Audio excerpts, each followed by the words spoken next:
vocês? Todos bem? Espero que sim. Sejamos todos bem-vindos a este Evangelho no Lar, esse momento de muita dedicação, de muita ternura, afabilidade e doçura. Pelo menos nesses nossos encontros nós conseguimos canalizar a nossa energia, a nossa força para o bem, para o amor, para aquilo que nos faz sintonizar com as esferas superiores e que elas sejam bem-vindas, que todos possamos pertencer a Deus neste momento. Boa noite, Sônia, bem-vinda, querida. Esperamos do fundo do nosso coração que seja uma noite abençoada, que seja proveitosa para todos nós. Boa noite, Fran Miranda, também já está por aqui, seja bem-vinda, querida. A Mônica Mariano, oi, saudade, fazia tempo que você não aparecia por aqui, hein? Muito boa noite, seja bem-vinda. Vamos sintonizando as falanges do alto, nossos amigos benfeitores. Meu pai tá melhor, graças a Deus. Tá melhor, cada dia melhorando mais. Verdade. Trabalhando bastante, que bom. Ficamos felizes. Pelo motivo de você não estar aqui conosco, seja o trabalho. É um bom motivo, é uma justificativa que nos dias de hoje deixa a gente tranquilo, né?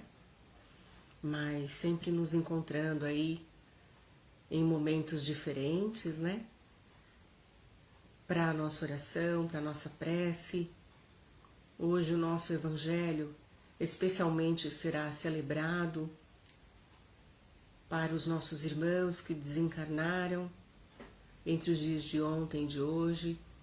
O irmão da nossa querida Neia Ferraz, que nos acompanha aqui quase todas as semanas. Boa noite, Ismênia, bem-vinda, querida.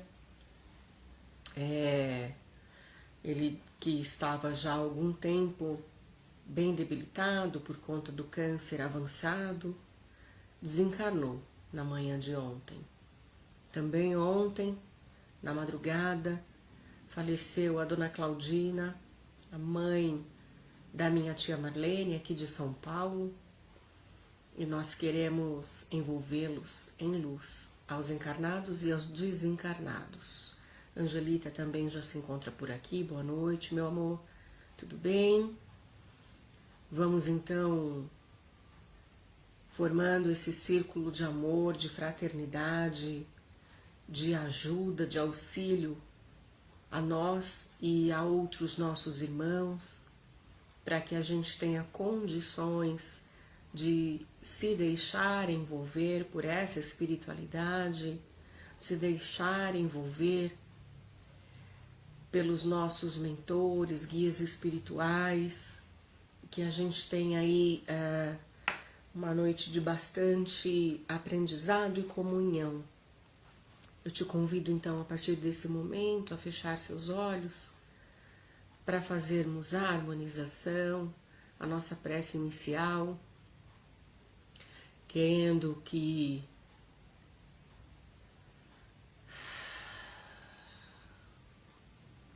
os ceareiros do bem, a equipe médica do espaço se faça presente, que nós possamos abrir a porta da nossa casa e do nosso coração para receber essa luz que vem do alto, essa companhia que nos cerca de ternura, limpando as nossas energias insalubres, nos livrando das amarras, do amargor, da desesperança, do desespero, fazendo com que nos sintamos acolhidos para este Evangelho no lar. Que os nossos irmãos pretos velhos possam colaborar na reunião desta noite,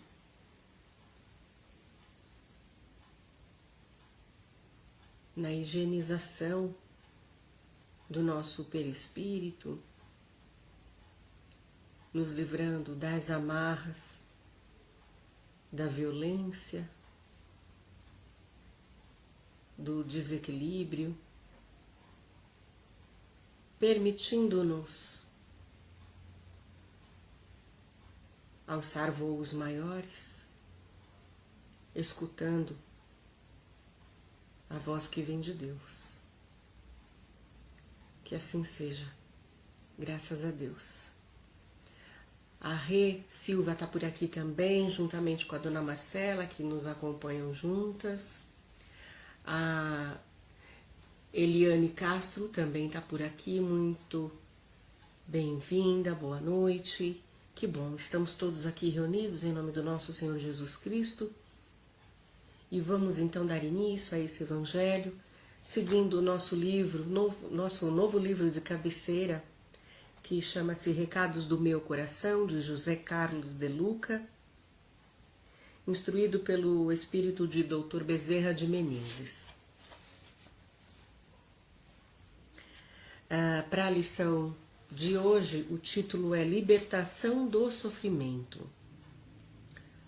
Somente de Deus pode vir a solução para os intrincados problemas que nos envolvem, em decorrência da justiça divina atuando em nossa consciência. Como Deus é amor, conforme nos apresentou o evangelista João, é forçoso concluir que somente o amor tem o poder de nos libertar do sofrimento que se abateu sobre nós. Um pedaço de pão a quem passa fome na rua pode ser a porta que se abre aos canais da provisão divina, atenuando nossas dores.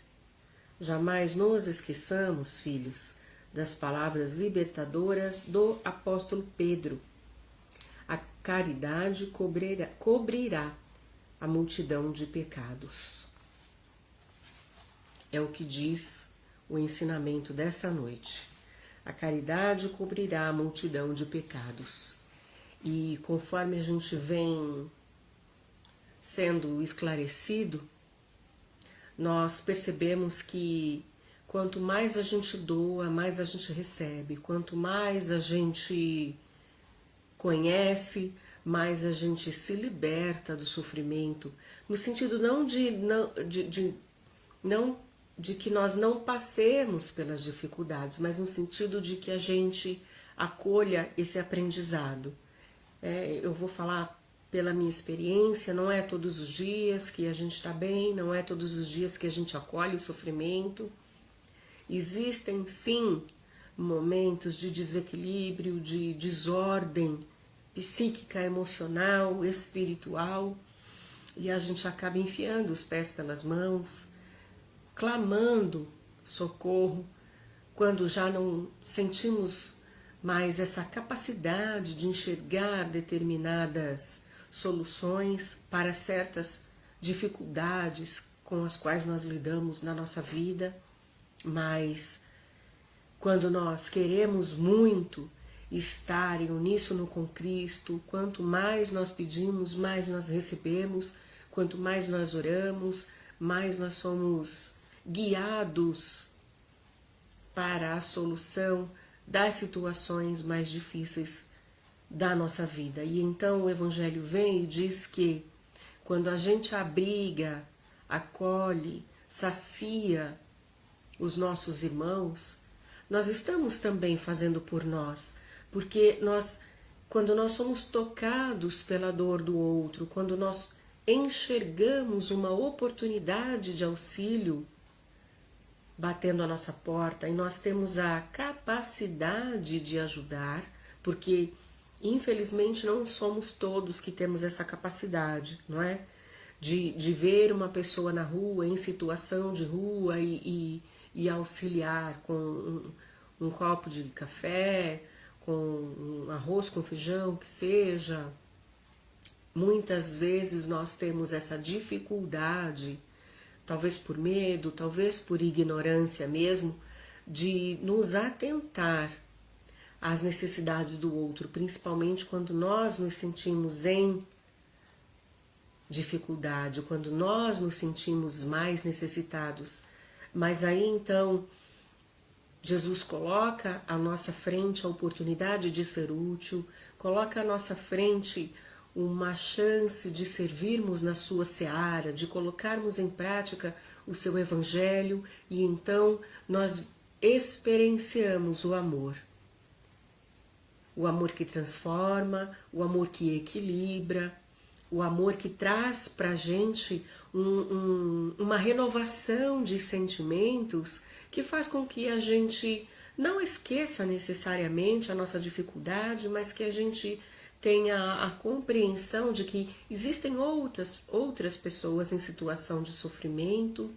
A nossa irmã Penha acaba de chegar aqui também. Boa noite, querida, bem-vinda.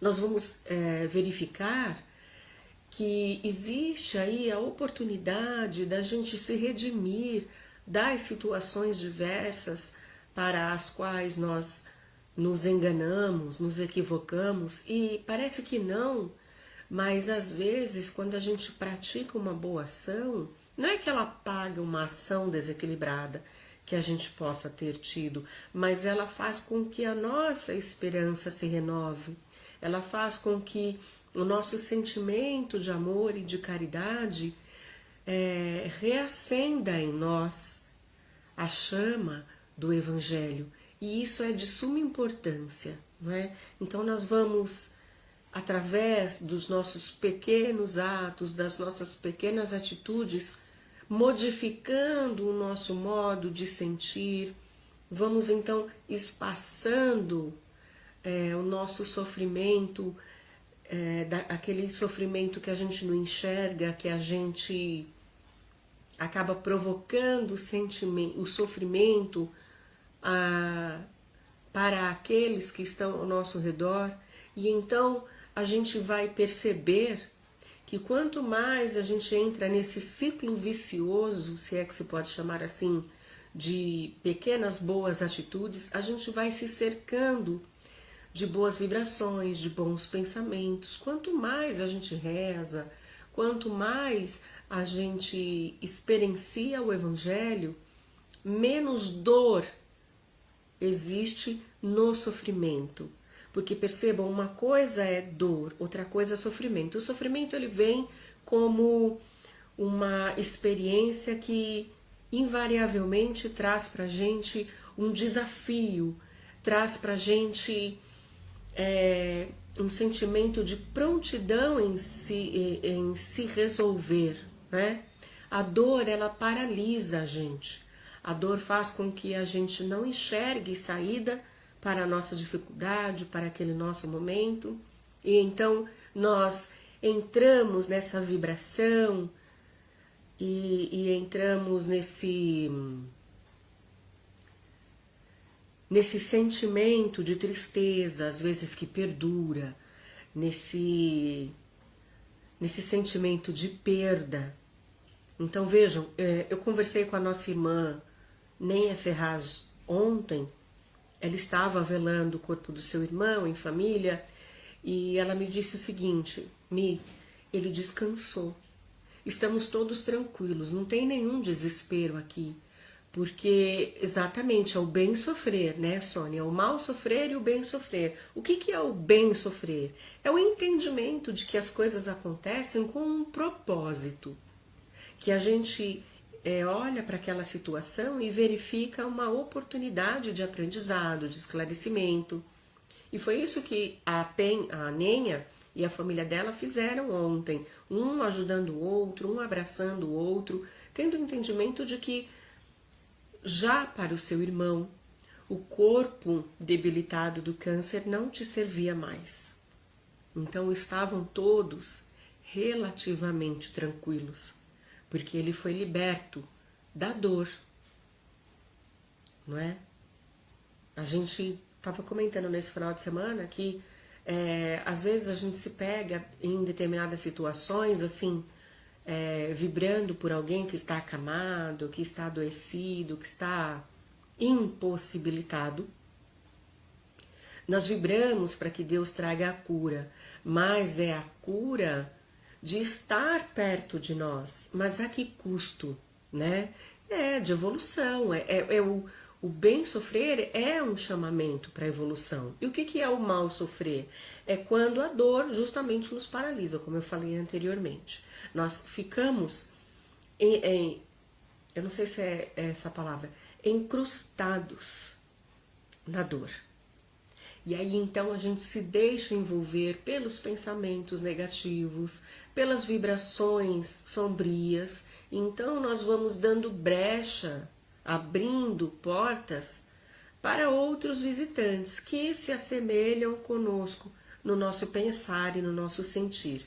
O bem sofrer nos aproxima daqueles que nos querem bem, que conseguem nos atingir beneficamente, justamente trazendo a chave, o norte, para que a gente saia dessa situação de sofrimento. Então, o bem sofrer está ligado às energias superiores, às energias de edificação, de evolução, como disse muito bem a nossa irmã Sônia, e o mal sofrer, ele nos conecta às energias sombrias, que não necessariamente de outros, mas a nossa mesma, né?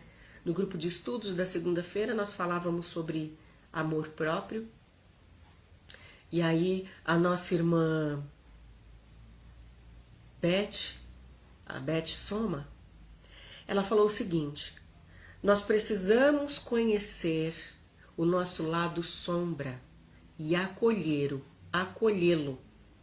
pois disso depende vivenciarmos o nosso lado luz, enxergarmos o nosso lado luz. Ela disse que leu isso em algum lugar, mas eu vou nomeá-la como a portadora dessa frase, porque é de tamanha profundidade que faz com que a gente tenha uma outra percepção, né, sobre o nosso lado sombra. A Mônica está dizendo aqui que somos egoístas muitas vezes por não entender a morte, evolução e desapego. É difícil, porém libertador, sim, porque nós temos pouquíssimo tempo na nossa história humana de falarmos abertamente sobre a vida após a morte. Não que os egípcios não tenham feito isso, né? Muito pelo contrário, eles inclusive faziam uma preparação para a sua vida após a morte, com os sarcófagos, as catacumbas, né? As tumbas que eram extremamente bem cuidadas, ornadas, porque eles queriam levar aquilo para a vida além túmulo. Então falava-se sobre a vida após a morte. E aí depois, com o advento do cristianismo, mas não o cristianismo, não aquilo que Jesus veio pregar, que são coisas distintas e a gente precisa se atentar a isso. Jesus veio trazer o ensinamento da Boa Nova, ele falou sobre vida após a morte em várias situações, falou sobre amor, sobre perdão, caridade, e aí instituindo-se a religião católica apostólica romana, vieram então algumas distorções sobre aquilo que Jesus falou e que, de certa forma, nos proibiu de falar sobre a vida após a morte, no sentido de não nos comunicarmos com o outro lado da vida, dizendo que aquilo não pertencia a Deus. E aqui não cabe julgamento, uma vez que cada um de nós, falamos isso inúmeras vezes aqui e repetimos, cada um de nós tem um entendimento, cada um de nós tem um momento de aprendizado, então não cabe a nós dizer o que é certo ou errado. Mas segundo a nossa crença evolucionista, não só vivemos a vida após a morte, como temos contato com os mortos. não é? Para nós que somos espiritualistas, espíritas, umbandistas, candomblecistas, budistas também, enfim, uma série de denominações religiosas, de filosofias de vida que acreditam que sim, nós temos contato com a espiritualidade e que nós pertencemos a essa vida espiritual. Então, falar sobre a morte não é ruim, muito pelo contrário, é educativo, é elucidativo, é confortador. Quando vem então o advento do Espiritismo e fala para nós que existe vida além da vida e que nós precisamos construí-la da melhor forma possível, significa dizer que nós sim passaremos por provações, por sofrimento, mas o que vai determinar a nossa vida espiritual, justamente como a Sônia bem colocou aqui, é o bem sofrer. É esse entendimento, desmistificar a morte. A morte não é nem de longe um pesadelo, não deveria ser. A morte nem de longe é um castigo, não é? Até para aqueles que atentam contra a própria vida, também é um aprendizado. Então, quanto mais nós falamos sobre vida após a morte, quanto mais nós falamos em oração, em caridade, em amor ao próximo, nós estamos também falando sobre a nossa vida após a morte do corpo físico, não é? E quantas vezes a gente já não ouviu essa frase, amizade, amor? É isso que a gente leva daqui. Isso aqui, ó, os anéis, né? O meu cabelo, a minha vestimenta, isso vai ficar. E o que nós temos que promover são as boas ações, os ensinamentos que a gente precisa não só deixar na teoria, mas praticá-los principalmente, não é? Boa noite, Marcinha. Espero que o Carlão esteja aí com você. Se não estiver, mande o meu beijo para ele. Nós vamos então tendo essa percepção de que a vida é um ir e vir, de que o sofrimento ele é uma constante ainda desse mundo de provas e expiações. Mas quanto mais nós evoluirmos, quanto mais nós estudamos, nos esclarecemos, nós percebemos e vamos atrás do bem sofrer. É aquela lição que nos marca, que deixa sim as suas cicatrizes, mas que não é uma ferida. A morte não pode ser uma ferida. Ela deve ser uma experiência vivida como tantas outras coisas que acontecem na nossa existência e que nos permitem e que nos permite ter o esclarecimento de que existe algo mais, de que o que eu quero para mim depois disso tudo que aconteceu comigo. Eu quero permanecer no sofrimento ou eu quero vivenciar a luz, a paz, a tranquilidade, o trabalho?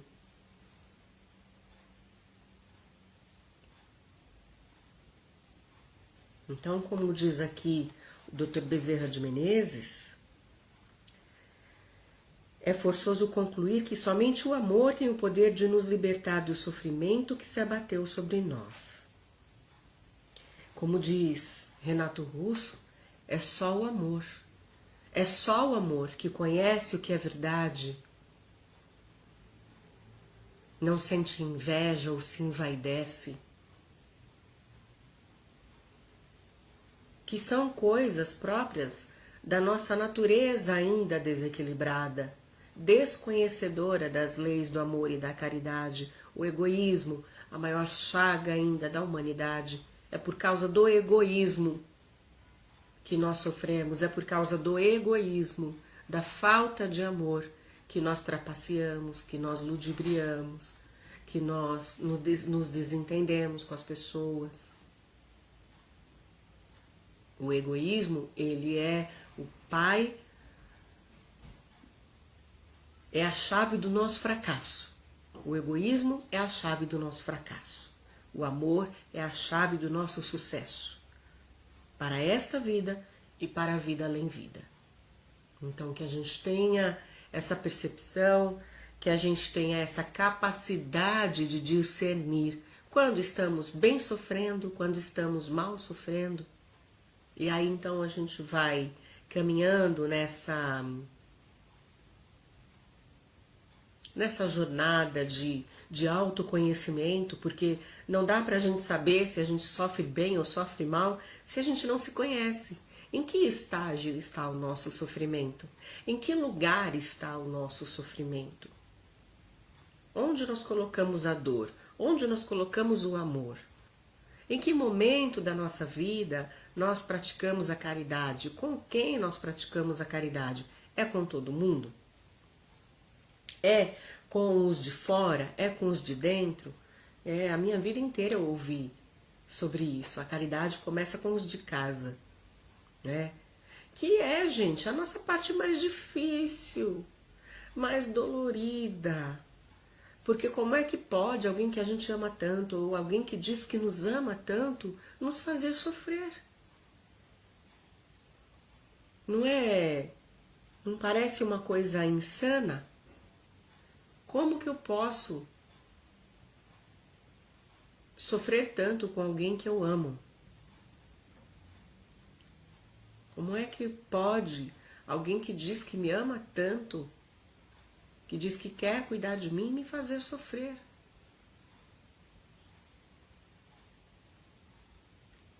E aí então a gente para,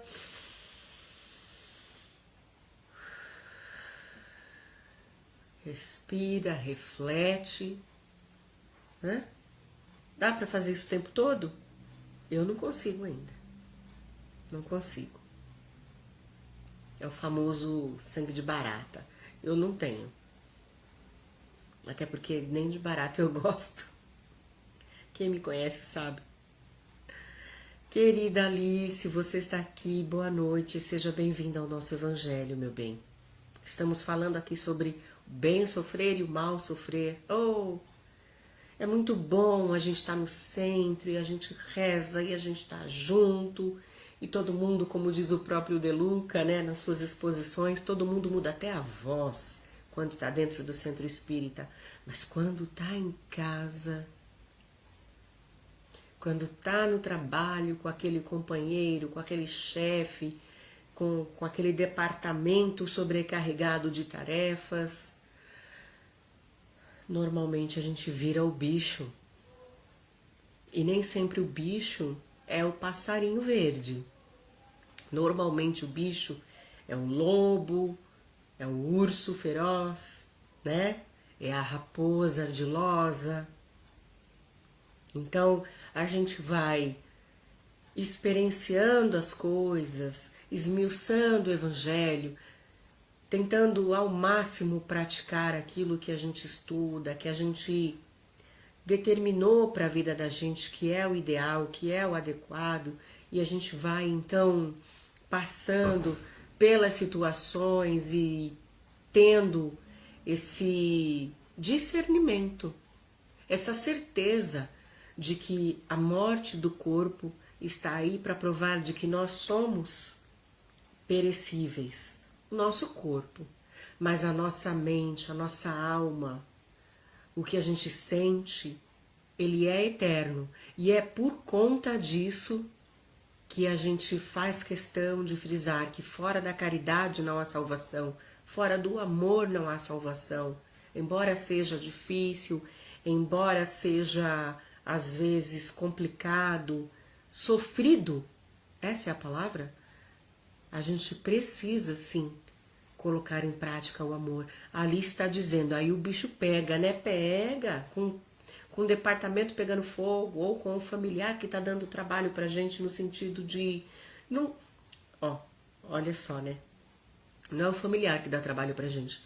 É Deus que está nos dando a oportunidade de praticarmos a paciência, a caridade, a benevolência, né? Porque justamente isso, olha, tá tão arraigada essa coisa de que, olha, eu quero muito amar o outro, mas o outro dificulta receber esse amor. né? É uma piada, mas percebam que nessa frase existe muito daquilo que a gente realmente é no dia a dia. Existe aquilo que a gente muitas vezes treina e fracassa em algum momento. É um exercício diário, diz a nossa irmã Penha. É, muito. E não é todo dia que a gente tem o discernimento, não é todo dia que a gente está querendo o teste da paciência, não é todo dia que a gente está com o pensamento elevado, com a vibração serena, não é?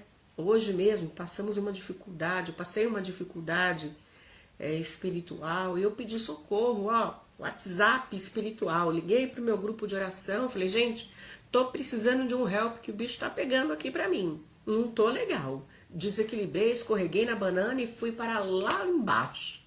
Aconteceu isso hoje. E aí normalmente tem aquela situação, né, de falar assim, ai, mas justo hoje, no dia do evangelho, na hora eu pensei nisso. Falei, gente, no dia do meu evangelho, como que pode? Sim, mas é porque o teste, ele não vem com hora marcada, né? Sabe aquela chamada oral que o professor faz? Ó, hoje é prova, né? Nossa, mas eu não estava preparado. Não, se você vem estudando ao longo do caminho, se você vem fazendo a lição de casa todos os dias, você está preparado para a prova. Independente do dia e da hora que ela chegar, não é? Mas não, a gente ainda insiste em querer que até as nossas provações sejam feitas no dia e na hora que a gente quer, da forma que a gente determina. E aí então a gente não entrega a Deus, a gente não permite que Deus haja na nossa vida, sabendo Ele o que é de fato o melhor para nós. Ele é que sabe. Exatamente. Experiências agendadas. A gente quer que as nossas provas tenham dia, hora, ano marcados. E não há.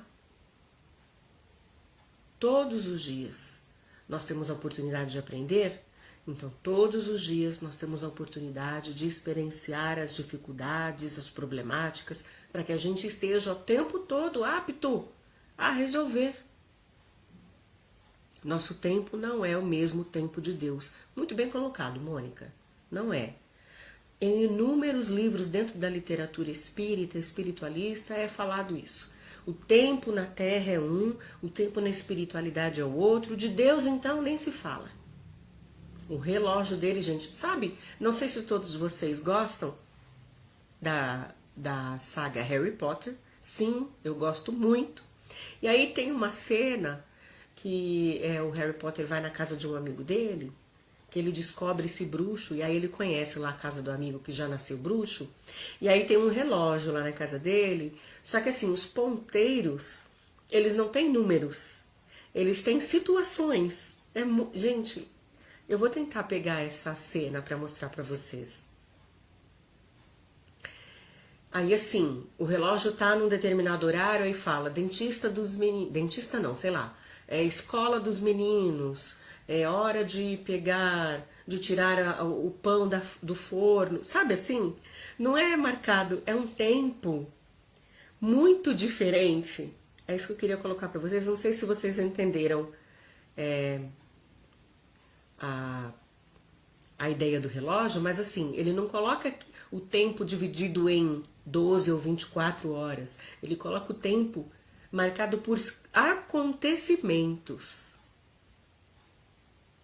A gente às vezes não fala, olha, antes de acontecer tal coisa eu era uma pessoa, depois eu sou outra. Porque existem coisas que marcam demais a gente, né? Então a gente pode aprender a contar o tempo também dessa forma. A gente precisa sim do relógio para chegar na hora do trabalho, para as nossas refeições, um horário adequado para o nosso sono, mas para os ensinamentos, todo tempo é tempo, todo dia é dia, toda hora é hora. Exatamente, antes da pandemia nós éramos uma pessoa, depois da pandemia nós somos outra. Alguns de nós ainda permanecem os mesmos, Mas com certeza esse não é o nosso caso. Não é o caso, por exemplo, da nossa irmã Alice, que vem trabalhando aí também o Evangelho às terças-feiras na Casa Sol, que vem promovendo o Evangelho para outros irmãos nossos que promovem um momento de reflexão e de oração. Também a gente faz com que tudo que a gente aprende a gente pode compartilhar, e isso é fantástico, né? E a gente pode passar muito tempo falando sobre isso, mas o relógio avança e nós vamos então chegando ao momento para a gente aprender, para a gente doar, para a gente compartilhar. Às vezes eu participo do Evangelho da Casa Sol, a Penha está dizendo. Já passei aqui algumas vezes o link do Evangelho deles, que acontece toda terça-feira às 20h30. E para quem não conhece a Casa Sol, depois por favor me procura, que eu vou passar o link. Inclusive tem bazar chegando.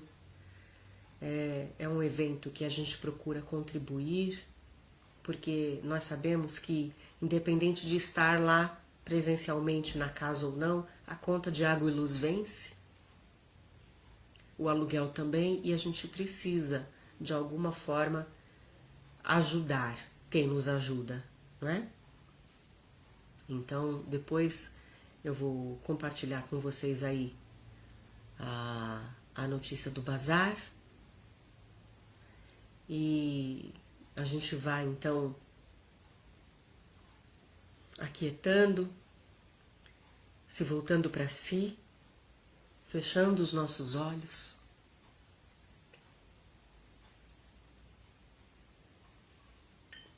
Nos permitindo sentir essa energia que nos cerca e trazendo para perto de nós os nossos anjos da guarda, visualizando o passe que nesse momento nos envolve, nos é ofertado.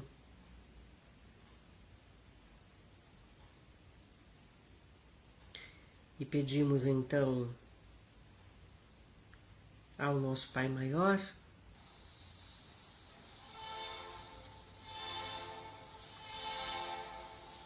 que seja conosco nesse momento. Oremos. Pai amado, aquele que tudo sabe, que tudo vê, que promove em nós as grandes transformações.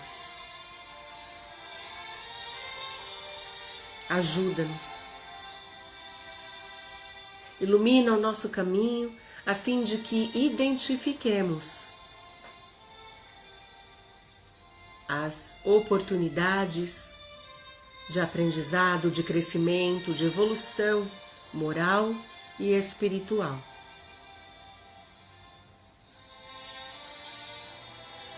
Queremos de toda sorte merecer a tua misericórdia, o teu perdão para com as nossas falhas, os nossos desenganos, os nossos desequilíbrios, aqueles momentos, Senhor, dos quais nós nos perdemos em devaneio e nos distanciamos da tua luz e do teu amor.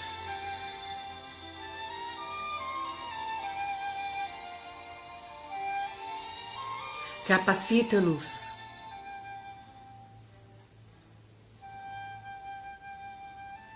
para que possamos aplicar o teu evangelho com sabedoria, com amorosidade, com tranquilidade.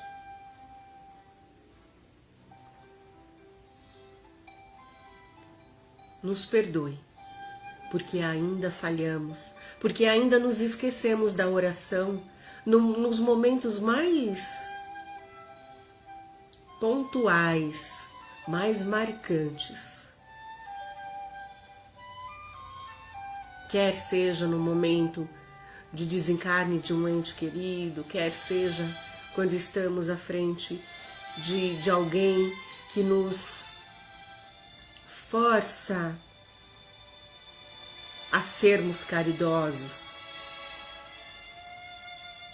a praticarmos o teu evangelho, esse evangelho que tanta ajuda promove para nós, para a nossa família, para o nosso lar.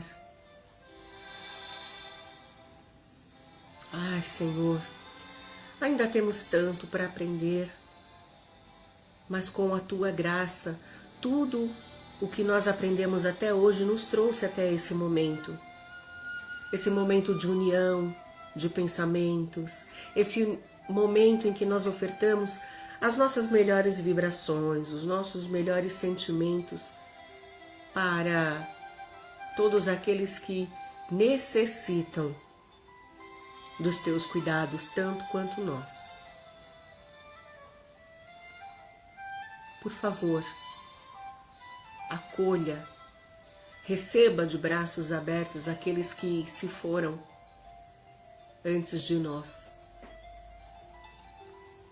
permitindo que eles se restabeleçam prontamente, que estejam despertos prontamente e libertos do véu da carne, possam nos auxiliar, nos dar a sua mão, o seu apoio.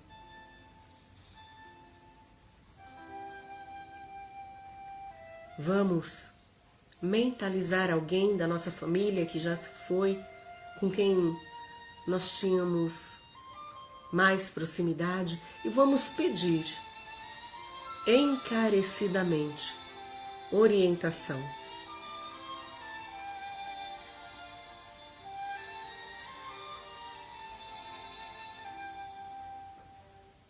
É claro, se for permitido e se este ente, esta pessoa, estiver em condições de auxiliar. Caso contrário, Senhor, envia para nós os teus anjos para nos fortalecer,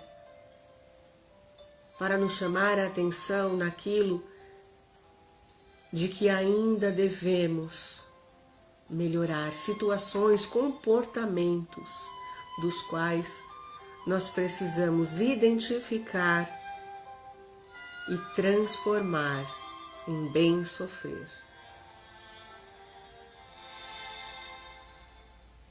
Que a morte não tenha sido para nós a separação definitiva dos nossos queridos irmãos, mas sim uma oportunidade de fazê-los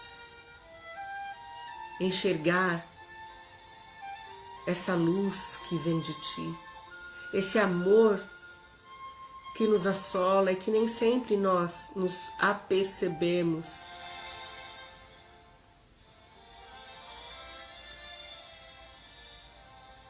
Senhor,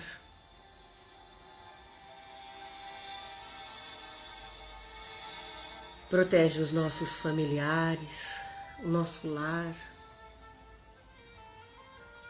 Encarecidamente te pedimos, recolhe aqueles que se comprazem com a nossa sombra e que por vezes a quem nós damos ouvidos, nos distanciando da tua infinita bondade e sabedoria e justiça. Limpa o nosso lar dos miasmas das formas de pensamento. Que os nossos irmãos consigam estabelecer uma higiene mental e psíquica e espiritual em nós,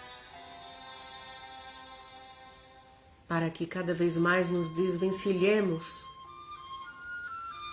dos comportamentos que nos afastam do teu Evangelho.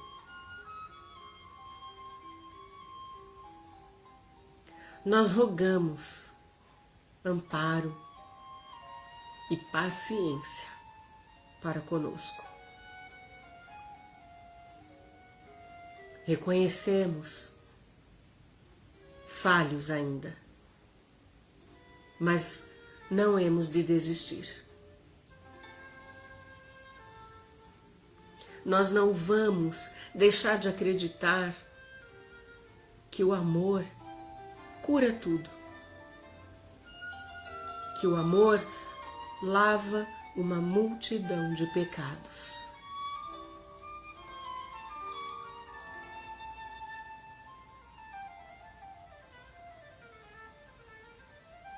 Obrigada por tudo que somos, por tudo que temos, por tudo que vivemos até aqui.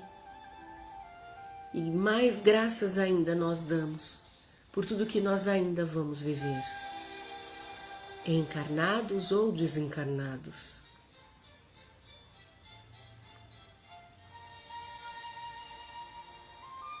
Que os nossos amigos das artes, da literatura, da música, do teatro, tragam leveza para a nossa vida, nos faça enxergar o grande circo que é essa experiência e que nos faz sermos os agentes do riso ou da lágrima, para nós mesmos ou para outrem.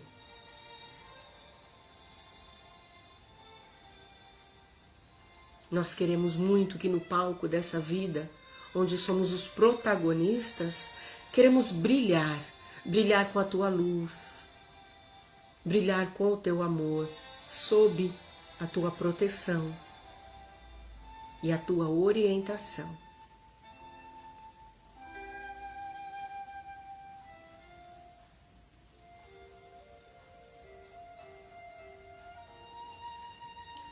Obrigada, Senhor, porque através da dor nós conseguimos identificar o amor.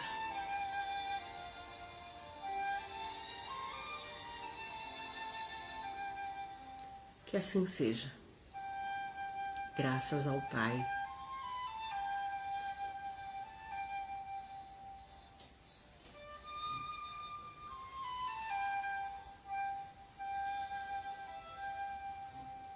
Todos bem? Espero que sim. Bem, como eu falei no início, esse evangelho foi dedicado ao irmão da nossa querida companheira Neia Ferraz e também para a mãezinha, Dona Claudina, da tia Marlene. Neia, por favor, depois escreve o nome completo do seu irmão aqui, para a gente poder enviar diretamente para ele o nosso carinho e o nosso agradecimento pela sua vida. Dona Claudina desencarnou aos 97 anos, minha gente. Então, para quem tem 50 e está se achando velho,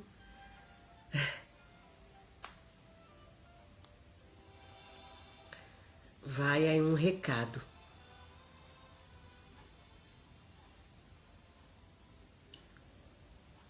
Muito obrigada pela companhia, por esse sucesso espiritual que a gente conseguiu emplacar aí na noite de hoje. Todo mundo recebendo muita luz, muito amor